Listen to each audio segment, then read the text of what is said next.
Je voudrais commencer par Jean chapitre 17, verset 15. Jean 17, 15.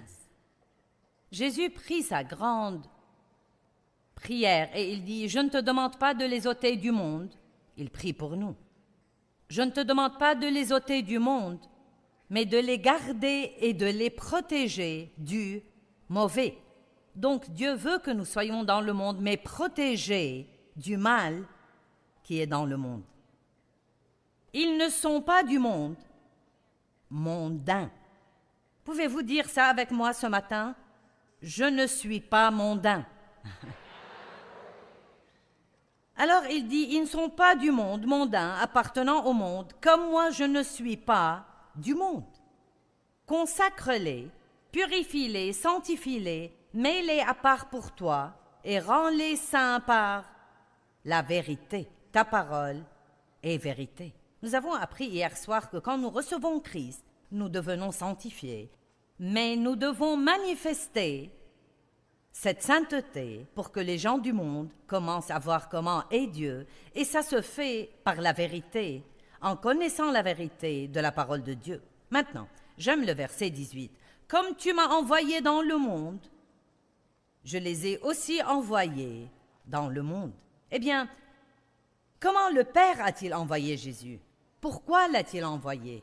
Jésus a dit, « Celui qui m'a vu a vu le Père. » Et je crois que quand les gens nous voient, quiconque vous côtoie ou me côtoie pour un certain temps, devrait, sans même que nous ayons besoin de le lui dire, commencer à se rendre compte que nous avons quelque chose de différent, qu'il y a une saveur dans notre vie qui rend toutes les choses meilleures et que d'une manière ou d'une autre, nous répandons la lumière là où il y a l'obscurité. Nous apportons la paix là où il y a le désarroi et la joie là où il y a la tristesse. Nous élevons, nous encourageons, nous ne démolissons pas et détruisons pas. Nous sommes des gens reconnaissants qui ne se plaignent pas des choses 24 heures sur 24. Nous sommes différents. Et à dire vrai, dans les différents lieux où je vais, il y a des gens, sans même leur poser la question, je sais déjà qu'ils sont croyants, et cela devrait se voir. Les gens devraient nous reconnaître sans devoir regarder pour voir si nous avons une croix autour du cou ou un autocollant sur notre voiture. Ils devraient pouvoir nous reconnaître à notre comportement. Amen. Matthieu 5, 13. Vous êtes le sel de la terre, mais si le sel a perdu sa saveur, sa force, sa qualité, avec quoi la lui rendra-t-on? Il n'est plus bon à rien qu'à être jeté dehors et foulé aux pieds par les hommes. Maintenant, vous savez que c'est un verset très direct et sérieux. Il dit, écoutez, vous êtes la saveur du monde. J'aime le dire comme ça plutôt que d'y penser comme au sel. Nous savons tous que quand quelque chose n'a pas de saveur, la première chose que nous cherchons normalement, c'est la salière. Toute chose qui est insipide est fade et sans goût. Et donc nous sommes je trouve cette idée vraiment intéressante, nous sommes le sel de la terre, la saveur du monde. Mais si le sel a perdu sa saveur, à quoi servirait-il? À rien. Et si vous avez un bol de soupe insipide que vous allez manger et vous cherchez la salière et vous la salez, mais elle reste toujours insipide. Si le sel a été là si longtemps qu'il a perdu sa saveur, il ne servirait à personne. Vous êtes la lumière du monde. Ça alors. Une ville située sur une montagne ne peut être cachée et on n'allume pas une lampe pour la mettre sous le boisseau, mais sur le chandelier et elle éclaire tous ceux qui sont dans la maison. Que votre lumière luise ainsi devant les hommes, afin qu'ils voient votre excellence morale et vos bonnes œuvres nobles et dignes d'éloge, et qu'ils reconnaissent et honorent et louent et glorifient votre Père qui est dans les cieux. Que quelqu'un crie. C'est ça. Mais nous ne faisons pas les bonnes œuvres pour être vus des hommes. Ce n'est pas notre motif. Notre motif devrait simplement être de rendre gloire à Dieu et d'essayer d'aider les gens à savoir à quel point il est admirable pour les amener à croire il y a de l'espoir pour moi. Il y a une vie meilleure que celle que j'ai. Quelqu'un m'a montré qu'il y avait une vie meilleure que celle que j'ai. Vous savez, je pense souvent à, surtout quand je parle de choses comme ça, de mon mariage avec Dave. Quand j'étais jeune et que j'avais une vingtaine d'années, j'avais 23 ans quand Dave m'a épousée, et je peux honnêtement vous dire qu'à cet âge, je ne me souviens pas d'avoir été heureuse de ma vie. Je n'ai jamais été heureuse. Je ne connaissais pas le bonheur. Je n'ai jamais eu de paix, je ne savais pas ce que c'était. Elle m'était étrangère. Savez-vous qu'il y a des gens qui n'ont pas la moindre idée de ce que c'est que la paix? Ils ne savent même pas ce que c'est. Ils ne savent pas ce que c'est que la joie, et donc ils essayent de remplacer la joie par un quelconque amusement. Et bien des fois, ils vendent leur âme pour s'amuser. Et ils ont besoin de nous. Eh bien, quand Dave m'a épousée, j'avais beaucoup de problèmes. Il ne savait pas combien de problèmes j'avais, mais il a prié Dieu de lui donner une épouse et il a dit, Dieu, s'il te plaît, que ce soit quelqu'un qui ait besoin d'aide. Vous pouvez prier ça si vous voulez, mais je me demande combien de personnes qui veulent se marier aujourd'hui oseraient prier quelque chose comme ça. Oh non, nous voulons Monsieur Parfait, nous le voulons rempli de l'esprit, marchant avec Dieu, prêt à entrer dans le ministère, un homme de la maison, ceci et cela, très grand, etc., et qu'il ait un bon métier. Dave a prié, donne-moi quelqu'un qui ait besoin d'aide. Je ne sais pas pourquoi il a dit ça, mais je crois qu'il était mené par le Saint-Esprit. Dave était un chrétien rempli de l'esprit. Il aimait Dieu et il avait une profonde relation avec lui. Et me voici, j'ai reçu Christ quand j'avais 9 ans, donc j'ai été régénérée quand j'étais petite fille.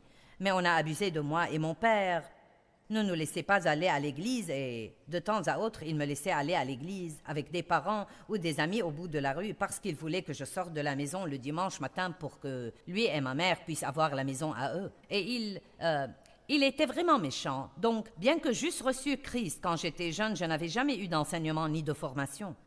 Et donc, Dave est venu dans ma vie, non seulement comme mari, mais encore comme un exemple pour moi. Et pendant toutes ces premières années où j'étais un tel gâchis et tellement irritable, Dave était vraiment paisible. Il avait plutôt cette attitude, « Je vais t'aimer si tu me le permets, mais... si tu ne me le permets pas, je continuerai à t'aimer, mais tu ne vas pas m'empêcher de jouir de ma vie. » J'aimerais que vous écoutiez ce que je viens de dire, car certains d'entre vous ont affaire à des non-croyants, peut-être même dans une relation de mariage, et vous ne savez pas exactement comment leur témoigner. Eh bien, ça ne va pas les aider de leur cogner la tête avec votre Bible. Vous pouvez jouer vos bandes de Joyce Meyer quand ils sont chez vous, mais ça ne va pas les aider non plus. Vous pouvez prendre mes livres et souligner quelque chose et les laisser sur la table dans l'espoir qu'ils les liront. Peut-être qu'une partie aidera. Demandez-leur d'aller à l'église, demandez-leur de faire des choses, mais s'ils ne veulent rien de ça, vous aurez toujours une porte grande ouverte, car ce que Dieu vous demande de faire, c'est d'être un exemple cohérent. Pouvez-vous dire cohérent? D'être un exemple cohérent en vivant tout simplement votre vie chrétienne calmement, admirablement et joyeusement, et non pas en étant religieux, en prêchant tout le temps et en ayant un langage corporel qui montre que vous êtes dégoûté de leur comportement.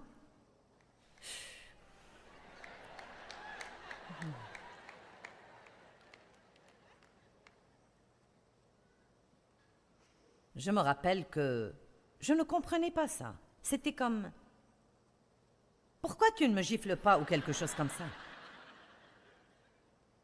Mais croyez-moi, une des meilleures choses que Dave a faites pour moi, c'est qu'il ne me laissait pas le rendre malheureux. Vous n'avez pas écouté ce que j'ai dit. Il ne me laissait pas le rendre malheureux.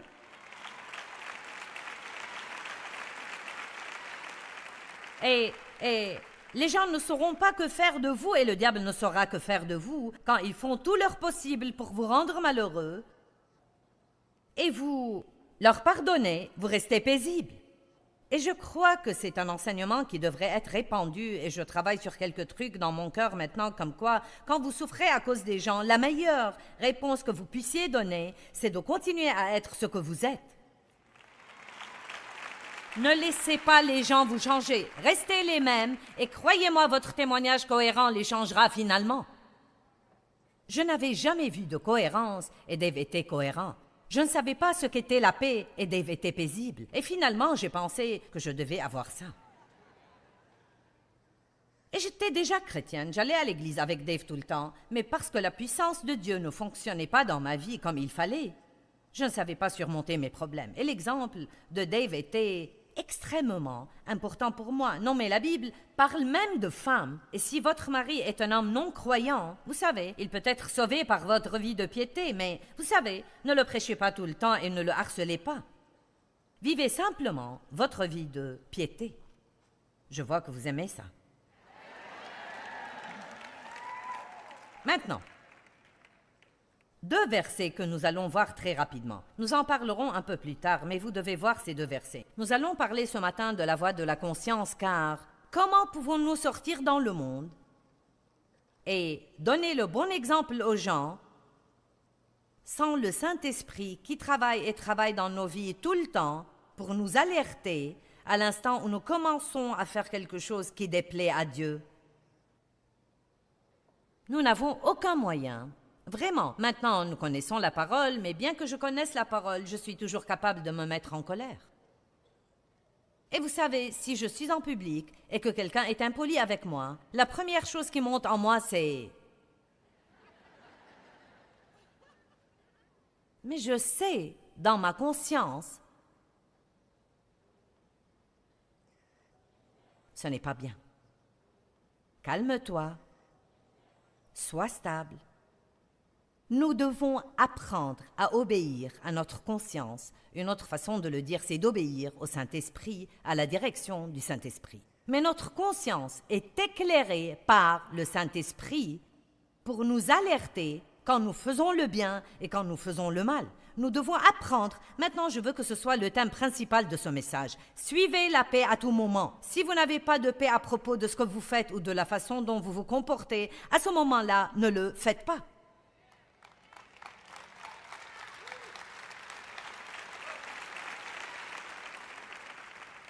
Je ferais mieux de répéter. Si vous n'avez pas de paix au sujet de ce que vous faites ou la façon dont vous vous comportez, et c'est pour vous, ne vous souciez pas de ce que font tous les autres. Si vous n'avez pas de paix à propos de ce que vous faites, vous ne devez même pas les juger.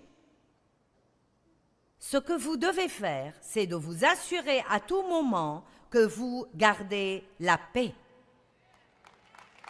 Nous avons parlé hier de la sainteté et je vais vous montrer que la paix est vraiment le chemin à la sainteté.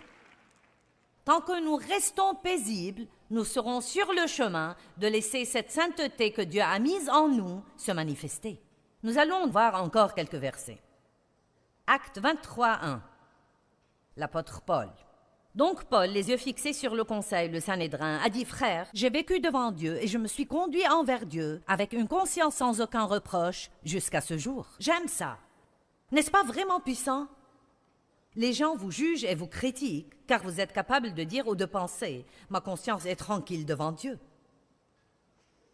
J'ai la conscience tranquille. Vous pouvez me juger, vous pouvez me critiquer, vous pouvez m'accuser, mais si j'ai la conscience tranquille devant Dieu, j'ai quelque chose que personne ne peut m'enlever. Allez. Acte 24, 16. J'aime le verset que nous allons voir maintenant. C'est pourquoi je m'exerce et je me discipline toujours. Cela n'arrive pas du tout comme ça. Il va falloir vous discipliner et vous exercer sur ce plan, mortifiant mon corps, amortissant mes affections charnelles, mes appétits physiques et mes désirs mondains. Je sais que ça n'a pas l'air attrayant, mais ça vaut la peine. M'efforçant à tous égards d'avoir une conscience tranquille, inébranlable, irréprochable, sans offense envers Dieu et envers les hommes. Waouh, waouh, waouh, waouh, waouh, waouh. J'aime ce passage. Donc Paul dit ce qui suit. Écoutez. À l'instant où je sens que j'ai offensé Dieu, Je rectifie les choses, car je dois avoir la conscience tranquille. Si je sens que j'ai fait quelque chose qui a offensé quelqu'un, si j'ai blessé quelqu'un, si je l'ai maltraité, si je lui ai parlé d'une façon dont je n'aurais pas dû lui parler, si je n'ai pas été là pour lui quand j'aurais dû l'être, et si je l'ai vraiment déçu, si je n'ai pas tenu parole, si je l'ai dépité, si j'ai été impoli, je ne fiche pas tout en l'air. Et je ne dis pas « je suis occupé » ou « j'ai eu une rude journée ». Non, je rectifie les choses. Et vous savez comment vous les rectifiez? Vous vous humiliez et vous dites « je n'aurais pas dû me comporter comme ça, je suis désolé, pardonne-moi. Je n'aurais pas dû me comporter comme ça, je suis désolé, s'il te plaît, pardonne-moi. Je n'aurais pas dû me comporter comme ça, je suis désolé, s'il te plaît, pardonne-moi. » Sans excuses, sans se chercher des excuses, tout simplement, écoute, je suis désolé, je n'aurais pas dû me comporter comme ça, s'il te plaît, pardonne-moi. C'est incroyable ce que ces quelques mots feront pour vous redonner la paix dans votre conscience. Et si la personne veut être odieuse et ne pas vous pardonner ou provoquer une dispute, votre conscience sera tranquille car vous avez joué le rôle que Dieu voulait. Je ne suis pas responsable d'obliger cette personne à être en paix avec moi, mais je suis responsable d'être en paix avec elle. Maintenant, la fonction de la conscience, c'est de nous corriger et de nous réprimander pour nous mettre mal à l'aise quand nous faisons quelque chose qui déplaît à Dieu. J'aime beaucoup ces mots « mal à l'aise ». C'est ce que dit Lavigne. Elle nous met mal à l'aise. En d'autres termes, vous n'allez pas écouter une voix crier après vous « Non !» Vous vous sentez un peu gêné. C'est pourquoi nous devons apprendre à être sensibles au Saint-Esprit. Ça m'attriste quand je pense à toutes les années où je maltraitais les gens et je ne savais même pas que je le faisais. Je ne le fais plus maintenant. Plus vous marchez avec Dieu, plus vous connaissez sa parole, plus elle devient une lumière dans votre vie et révèle toute obscurité. J'ai prié ce matin, Dieu, s'il y a la moindre obscurité en moi, révèle-la par ta lumière. S'il te plaît, Dieu, ne me laisse pas faire des choses stupides et ne même pas savoir que je les fais. Nous devons prier pour nous-mêmes. Nous ne devons pas prier pour avoir tout ce que nous voulons tout le temps. Nous devons prier que Dieu travaille en nous, que Dieu nous change radicalement, qu'il mette le doigt sur des choses dans notre vie. Commencez à prier, Dieu, je veux être ce que tu veux que je sois. Vous avez peut-être commencé votre vie avec Dieu et vous avez eu beaucoup de problèmes dans votre vie et vous lui avez demandé de résoudre tous ces problèmes et de répondre à tous ses besoins. Nous commençons tous comme ça.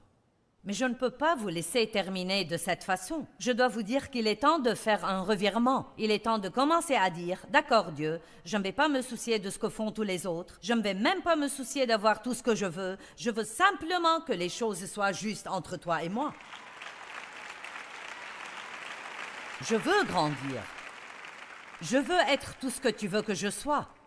Je dis même à Dieu « Lis-moi à l'autel s'il le faut, mais ne me laisse pas m'éloigner de toi avant d'accomplir tout ce que tu veux faire en moi. J'aimerais que ce soit facile, mais sinon, s'il te plaît, ne me laisse pas m'enfuir. » C'est facile de s'enfuir, très facile quand les choses deviennent inconfortables, et nous faisons ça de façon différente. Le dictionnaire grec de Lavigne dit que la conscience est un savoir ou une connaissance, un témoin né à notre conduite par la conscience, la faculté par laquelle nous comprenons la volonté de Dieu, qui est destinée à gouverner nos vies et dont le processus distingue ce qu'elle considère moralement bon ou mauvais et nous incite à faire ce qui est bon et à éviter ce qui est mauvais. En d'autres termes, si je fais quelque chose qui est mauvais, ma conscience ne l'approuvera pas jusqu'à ce que je décide d'arrêter de le faire et de commencer à faire ce qu'il faut. Donc, voilà le fond du problème. Beaucoup de gens, et même beaucoup de chrétiens, vivent avec cette misère de bas niveau à l'intérieur d'eux tout le temps. Je ne sais pas pourquoi j'ai perdu ma joie, je ne sais pas pourquoi je n'ai pas de joie. Je ne sais pas ce qui ne va pas. Veux-tu prier pour moi, sœur? Peux-tu imposer les mains sur moi? J'ai perdu ma joie, je ne sais pas ce que c'est, je ne me sens pas bien. Pourquoi ne pas demander à Dieu, ai-je fait quelque chose qui t'a offensé? Non, mais c'est la première chose que je ferai. Non. Ne dites pas, eh bien, ce doit être un esprit malin qui plane ici pour me perturber. Amen. Les gens vivent avec ce malaise de bas niveau, simplement car, à dire vrai, tant de personnes chrétiennes, et je ne dis pas que c'est vous, mais tant de chrétiens, font constamment des choses que leur conscience désapprouve complètement. Comprenez ceci, même si vous ne comprenez rien d'autre. Votre conscience est un grand don que Dieu vous a donné, et elle peut être votre meilleure amie. Elle peut être la seule chose qui vous protégera des problèmes. Mais pour en parler et garder l'équilibre, nous devons parler de la conscience saine. Qu'arrive-t-il si vous avez une conscience hyperactive? Vous vous sentirez coupable à propos de choses qu'il n'y a pas de mal à faire. Ou qu'arrive-t-il si vous avez une conscience endurcie ou stigmatisée? Vous serez capable de faire des choses qui devraient vous gêner, mais ne le font pas. Nous n'entrons donc pas dans cette chose complètement sain. Et c'est pourquoi, à certains égards, c'est un sujet un peu difficile à enseigner, car je sais fort bien que certains d'entre vous ont une conscience hyperactive et vous vous sentez absolument coupable à propos de tout. J'étais comme ça, j'ai grandi dans la peur. Mon père était furieux la plupart du temps et personne ne savait jamais pourquoi. Et il y avait beaucoup de règles, et même beaucoup de règles tacites que nous devions observer pour l'apaiser. Et on ne savait pas en quelle journée les règles allaient changer. C'était donc une atmosphère très tendue. Pas seulement ça, mais parce qu'il abusait sexuellement de moi, j'avais une nature et une image de moi-même basée sur la honte. Je me sentais coupable et j'avais toujours peur d'avoir des ennuis. Donc, quand je suis entrée dans une relation épanouie avec Dieu où j'ai vraiment commencé à vouloir lui plaire, j'ai dit ça la semaine dernière, pas ici, mais dans la dernière conférence que j'ai faite, je l'ai dit, avant de commencer sérieusement à suivre Dieu, je n'étais aussi misérable dans mon péché que je l'étais après avoir commencé sérieusement à suivre Dieu. Car avant ça, j'allais à l'église et je croyais que les autres étaient un problème. Tu devrais me traiter mieux, tu devrais faire ceci et cela. Il ne s'agissait jamais de moi, ça n'avait rien à voir avec moi. Mince alors, quand la lumière de Dieu a commencé à briller dans mon âme sombre, quand j'ai commencé vraiment à étudier ceci, et non seulement à écouter un verset ou quelques versets lus un dimanche dans un sermon de 15 ou 10 minutes, vous ne pouvez pas vivre sur les snacks. Ça ne va pas marcher. Vous ne pouvez pas survivre sur les snacks. Vous devez avoir des repas substantiels et riches. Vous ne vivez pas sur les desserts. Et une des choses qui sont plutôt effrayantes aujourd'hui, c'est que la Bible dit que dans les derniers jours, les gens s'amasseront enseignants sur enseignants et trouveront des gens qui leur diront ce qu'ils veulent entendre. Et c'est possible de le faire aujourd'hui. Si vous ne voulez pas entendre un enseignement direct, évitez-moi à la télé et ne venez pas à mes conférences. Changez de chaîne et trouvez quelqu'un qui vous dise ce que vous voulez entendre tout le temps. Mais vous ne grandirez pas comme ça. Nous avons besoin de tout. Nous avons besoin d'encouragement, mais nous avons aussi besoin de petites fessées du Saint-Esprit de temps en temps pour nous aider à grandir. Nous avons tous une conscience et je crois que nous devons savoir pourquoi nous l'avons. La fonction de notre conscience, c'est de nous corriger et de nous mettre mal à l'aise quand nous faisons des choses qui déplaisent à Dieu, et nous devrions nous réjouir d'avoir l'occasion de le savoir. Pendant beaucoup d'années de ma vie, j'ai fait des choses qui étaient mauvaises, et je ne savais même pas parce que je ne connaissais pas assez de la parole pour savoir. Vous savez, la parole de Dieu dans le Saint-Esprit éclaire notre conscience, et nous ne devons pas l'ignorer parce que Dieu nous l'a donné pour nous aider.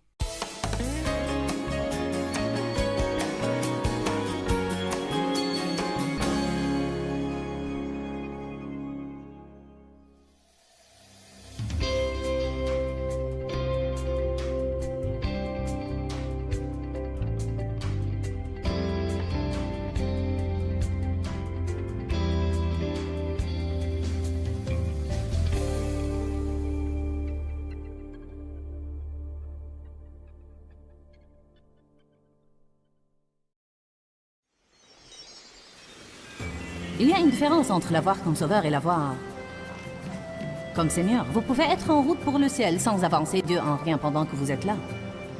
Restez avec nous dans Jouissez de votre vie.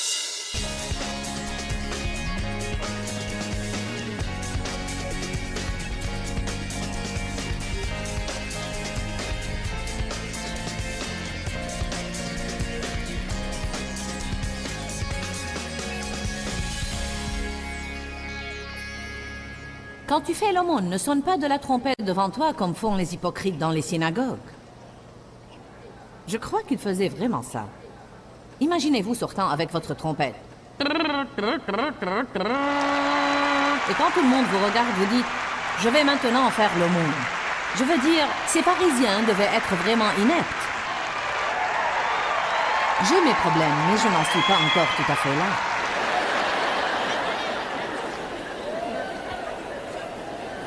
Et ils font ça afin d'être reconnus et honorés et glorifiés par les hommes. Oh, ce que nous aimons les éloges des hommes. Je vous le dis en vérité, ils ont entièrement reçu leur récompense. Ils ont eu tout ce qu'ils allaient avoir. Je vais vous raconter une histoire. Il y a longtemps, j'allais chaque semaine à un salon d'esthétique pour me faire une manucure. Et à l'époque, je portais un de ces badges chrétiens en diamant fantaisie dont je me moque aujourd'hui. Non, mais ils sont jolis, mais il nous faut plus que ça. Il nous faut du caractère, vrai? Donc, une dame est venue au salon. Nous avons parlé de sa profession, et elle a dit qu'elle était infirmière dans un hôpital de cancer et qu'on leur interdisait de prêcher l'évangile à ces gens, ce qui était navrant, car beaucoup d'eux étaient mourants. Elle a dit, il est vraiment si difficile de ne pas leur parler de Jésus. Alors le Seigneur m'a mis à cœur de lui donner ce badge qui avait le nom de Jésus dessus et lui dire de le porter sur son uniforme, ce qu'ils ne peuvent pas lui interdire, et que le nom de Jésus qu'il pourrait voir quand elle se pencherait sur les patients ferait son œuvre. La fille qui me faisait la manucure a dit « Ah, je manque de cette poudre, je dois aller en chercher du magasin d'à côté. » J'ai senti dans mon cœur, car je lisais Matthieu 6, que je devais attendre qu'elle soit partie pour donner le badge en privé. Mais ma sacrée chère voulait l'impressionner. Allez, alors j'ai trinaillé et j'ai trouvé des excuses. Et je n'ai pas fait ceci ni cela, et elle est partie puis elle est revenue. J'ai attendu son retour, puis j'ai enlevé le badge, et je l'ai donné à la dame, et j'ai dit ce que Dieu m'avait dit de dire. Et bien sûr, tout le monde a dit « Oh, mais vraiment! Oula, tu es vraiment génial! Mon Dieu! Oh! Oh! » Puis la dame à laquelle j'avais donné le badge est partie pour faire autre chose, et la fille qui faisait mes ongles a dit « Ma chère a eu ce qu'elle voulait. » Eh bien, Joyce, c'était la chose la plus gentille à faire. Tiens, tu es la personne la plus gentille qui soit. Et moi, j'étais si contente. Et tout à coup, le Saint-Esprit m'a dit « J'espère que tu as aimé ça, car c'est tout ce que tu auras. »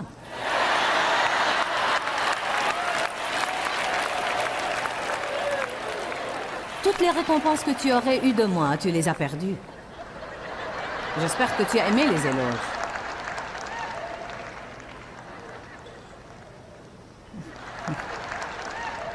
C'est dommage d'avoir à raconter mes tristes histoires et de vous voir assis là, avec un air de « Pauvre Joyce, elle a tellement de problèmes. » Pour être franche avec vous, nous vivons aujourd'hui à un tel rythme dans notre société que 90% du temps, nous ne savons même pas pourquoi nous faisons les choses. Je veux dire, les choses se passent si vite que nous ne prenons même pas le temps de penser au pourquoi derrière le quoi. Cela ne veut pas dire que ce n'était pas bien de ma part de lui avoir donné le badge devant la fille, mais Dieu travaillait en moi sur une chose qui était assurément un problème dans mon attitude. Donc le point essentiel, c'est que nous devons le faire comme Dieu nous mène à le faire. Si vous avez l'impression que Dieu veut que vous fassiez une chose en privé, faites-la en privé. Même si personne sur le globe ne va savoir que vous l'avez faite, Dieu sait que vous l'avez faite. Et votre récompense viendra de lui. C'est pour cela que parfois vous devez faire très attention si vous faites quelque chose à l'église. Si vous aidez dans un domaine comme la garderie, comme placeur, ceci, cela ou autre chose. et que vous ne recevez pas beaucoup d'appréciation, car parfois, même en tant que leader, nous sommes coupables. Si quelqu'un est un bon élément et qu'il travaille dur et qu'il a été là depuis longtemps, parfois vous pouvez oublier de continuer à dire tout le temps « merci, je t'apprécie ». Cela ne veut pas dire que nous ne devons pas le faire, mais ça ne veut pas dire non plus que vous devez le faire pour cette raison.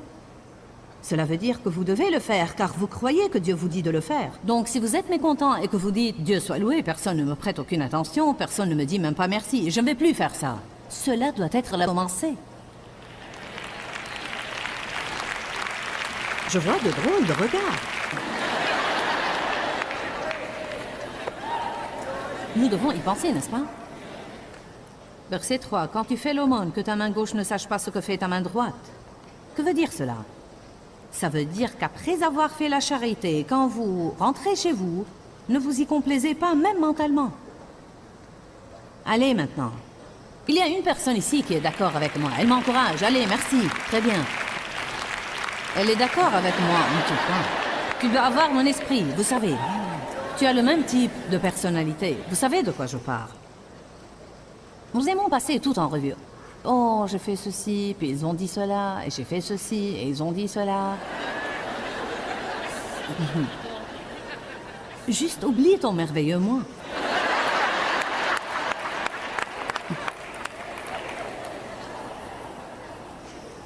Verset 4. Afin que ton aumône se fasse en secret, et ton Père qui va dans le secret te le rendra ouvertement. Vous savez, il est difficile de donner une chose, surtout si c'est une chose qui est vraiment importante pour vous, ou une chose difficile à faire, et de le faire complètement en secret. C'est si difficile. Il y a un temps où les gens ont besoin de savoir d'où ça vient, mais parfois nous devons simplement le faire. Comme pour le Seigneur, nous devons simplement dire, tu sais Dieu, je vais faire ça en secret, car ce que je veux vraiment, c'est que ce soit entre toi et moi. Si vous faites ça à ce moment-là, quand votre récompense viendra de Dieu, vous allez être doublement béni, car ça sera une véritable preuve pour vous qu'il vous regarde et qu'il voit tout ce que vous faites.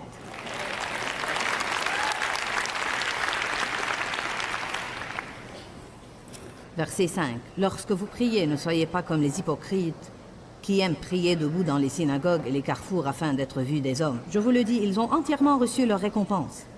Mais quand tu pries, entre dans ta chambre, ferme ta porte et prie ton Père qui est là dans le secret. Et ton Père qui va dans le secret te le rendra ouvertement. Là, de nouveau, nous savons qu'il n'y a pas de mal à prier en public ni en groupe.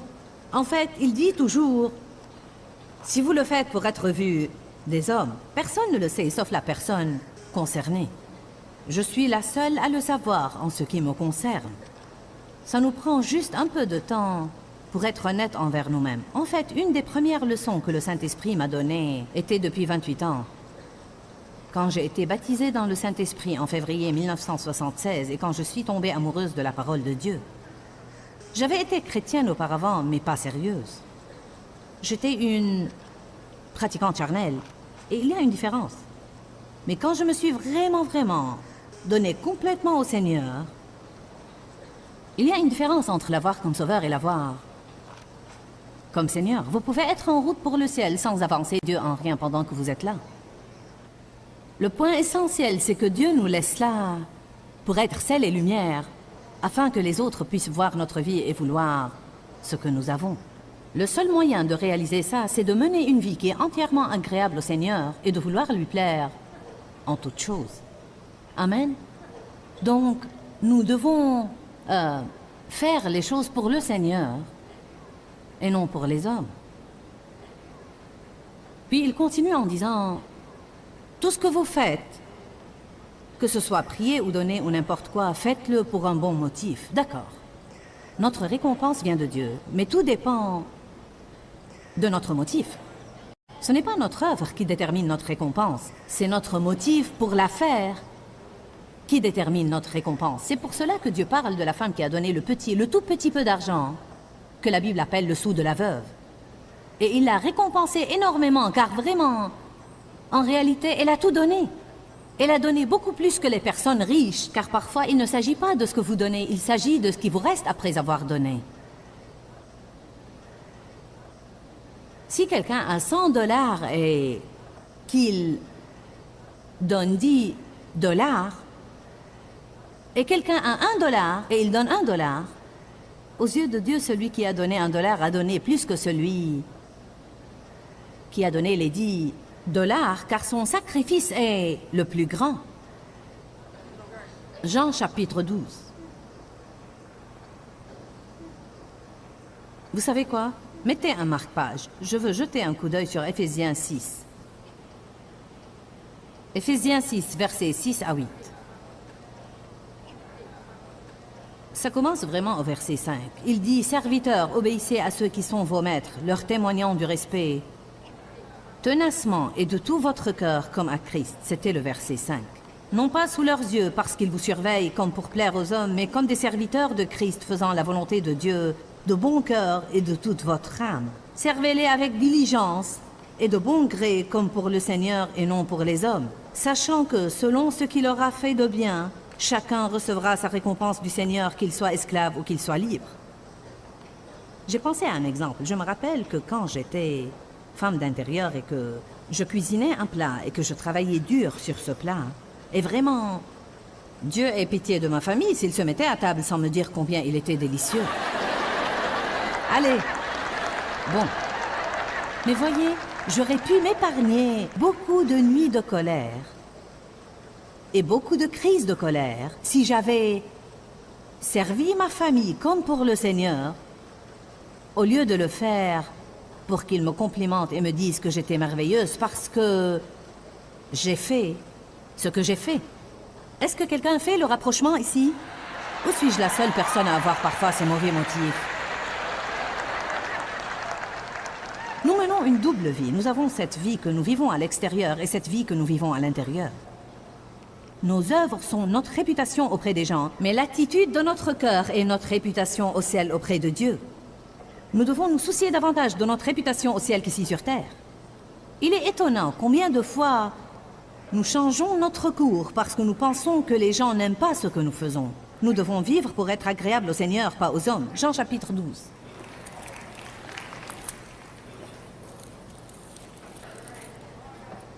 Quand vous cherchez à plaire aux hommes, même une chose aussi simple que choisir une couleur de vernis à ongles, un jour j'ai choisi une couleur que j'ai aimée.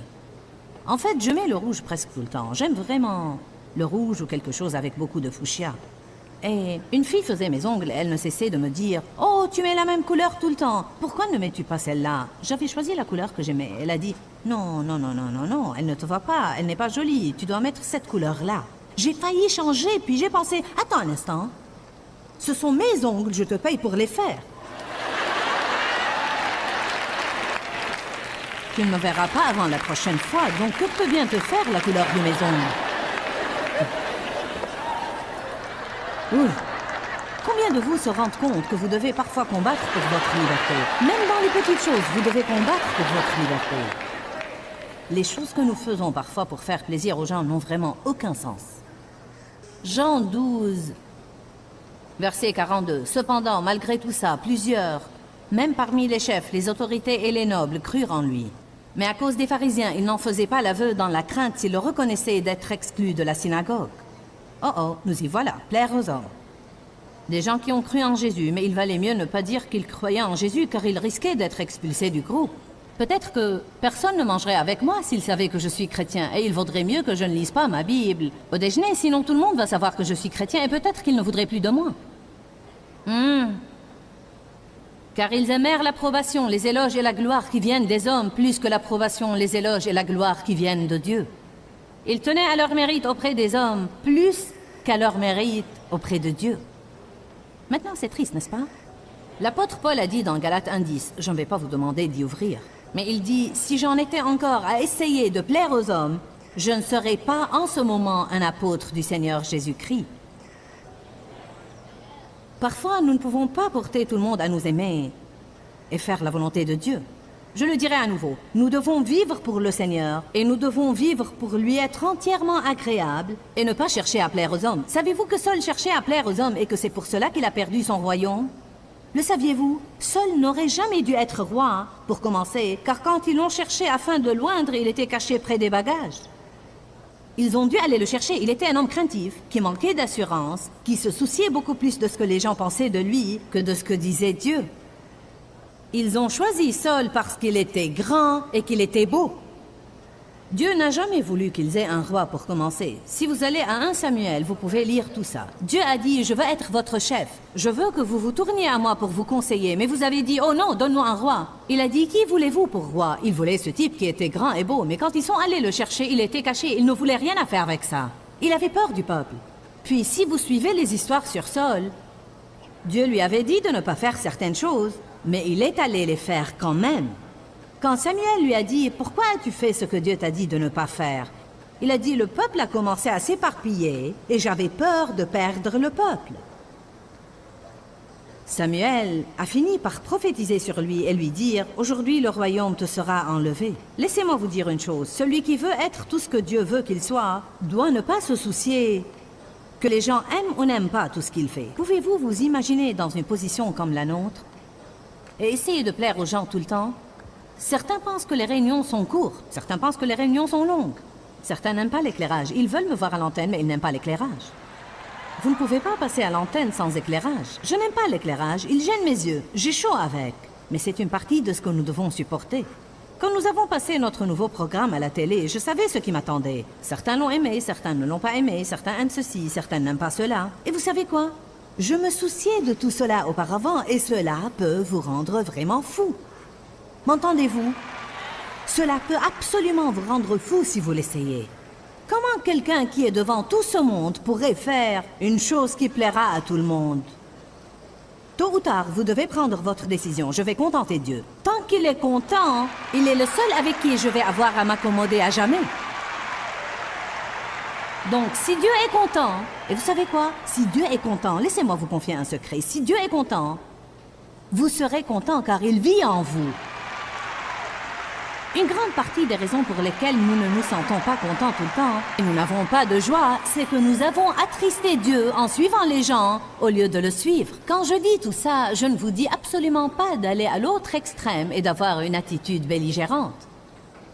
Dieu soit loué, je me fiche de ce que vous pensez. Dorénavant, je vais rendre ma personne heureuse. Ce n'est pas de ça que je parle.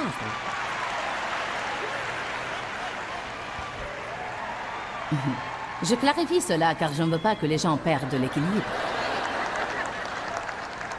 Dans Luc chapitre 10, si vous connaissez l'histoire quand Jésus a envoyé les disciples 2 à 2 pour prêcher, et il les a envoyés dans toutes les villes, combien de vous ont lu Luc 10 où il leur dit « Si vous entrez dans une ville où les gens ne vous accueillent pas, ne vous reçoivent pas et ne vous acceptent pas, secouez même la poussière qui s'est collée à vos pieds et allez dans une autre ville, car vous aurez toujours d'autres villes à visiter avant mon retour. »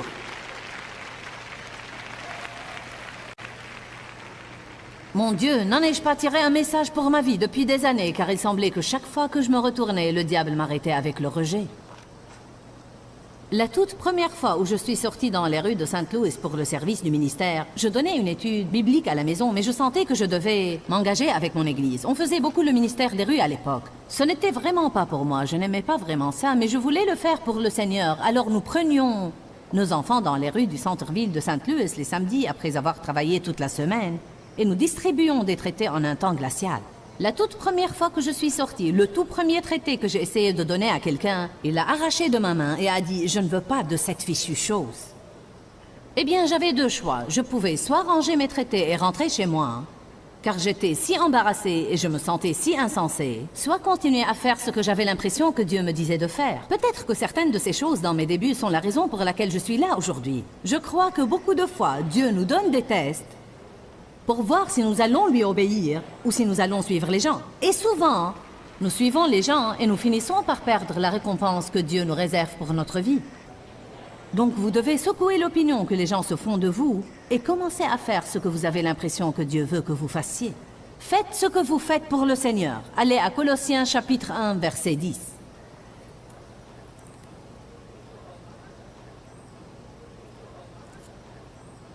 J'aime ça.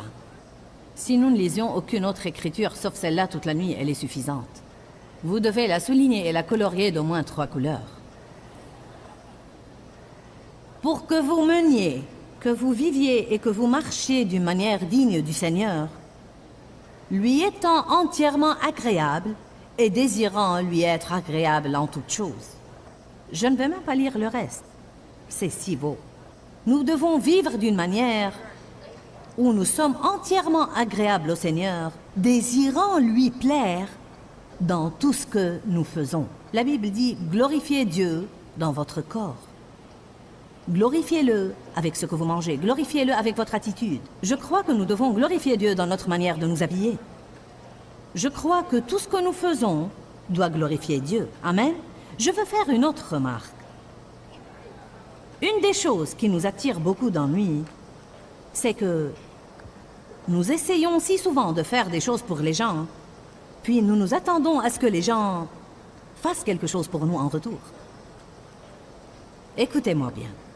Et c'est ce qui cause tellement de problèmes dans les relations. J'ai fait ceci pour toi, et je ne peux pas croire que tu n'as pas fait cela pour moi.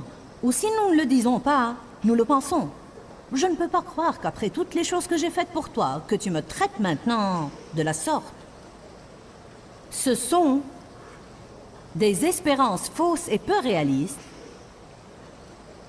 et ce sont des espérances déplacées. La meilleure façon de le dire ce soir pour ce message, c'est espérance déplacée. Mettre ses espérances dans la mauvaise place cause plus de détérioration dans les relations et plus de mécontentement et de perte de paix que toute autre chose à laquelle je peux penser. Je dis toujours que notre motif est le pourquoi derrière le quoi. Dieu ne se soucie pas tellement de ce que nous faisons autant qu'il se soucie de pourquoi nous le faisons. Décidons de mettre nos espérances dans le Seigneur et non dans les hommes. Et à partir de là, vouloir seulement être agréable à Dieu et non aux hommes et faire toute chose pour lui avec une bonne attitude, voulant lui être agréable dans tout ce que nous faisons. Si Dieu est content, vous serez content car il vit à l'intérieur de vous. Nous savons que Dieu est content tout le temps, mais j'entends par là s'il est vraiment content de ce que nous faisons. À ce moment-là, nous sentirons ce plaisir à l'intérieur de nous et nous jouirons de notre vie beaucoup. Quand, Seigneur, quand? Dans ce livret, Joyce Meyer vous apprend à faire confiance au temps de Dieu. Pour obtenir ce livret gratuitement, écrivez-nous à Joyce Meyer, boîte postale 40095-6300, Larnaca, Chypre. Ou bien visitez notre site web www.joycemeyer.org/fr.